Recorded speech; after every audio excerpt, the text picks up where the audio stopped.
They certainly operate under extreme conditions, and altogether, police and firefighters put millions of miles on their vehicles every year. But Channel 9 uncovered some of those vehicles could be unsafe. Eyewitness News anchor John Paul pored over the data and found that hundreds of city vehicles are under recall.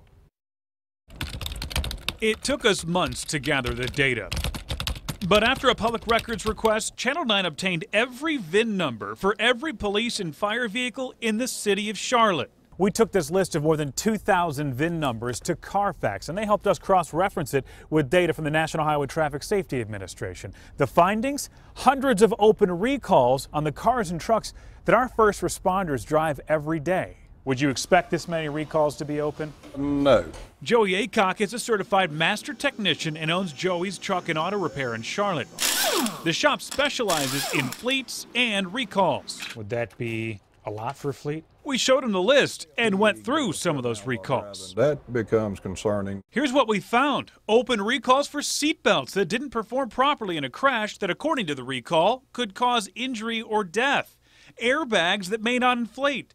Fuel pumps and power steering that could give out, increasing the risk of a crash. Even a problem with engine cooling fans, which has led to fires in Chevy Tahoes driven by police and fire employees in other cities. We checked with Charlotte officials. There have been no fires in police or fire vehicles here, but according to the recall, the fires erupt under extreme conditions, the kind that first responders put their vehicles through every day.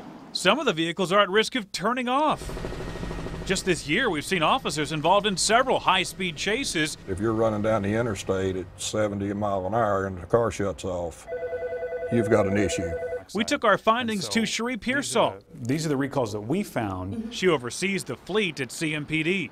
Are you aware of any of those? No, not that we've been advised. Do you guys end up waiting to pull those out? I mean, what's the delay? Based on the type of recall, city fleet will coordinate that.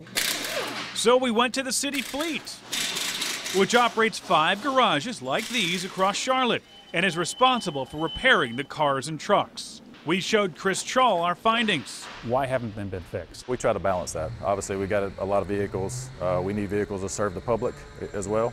He says recalls have to be repaired by the dealer, and based on availability of parts and time, they have to prioritize. They aren't pulled off the streets unless there's a complaint by the officer. They need to be done, so we're working to get those done. And he insists that every one of these vehicles on the road right now is as safe as they can be.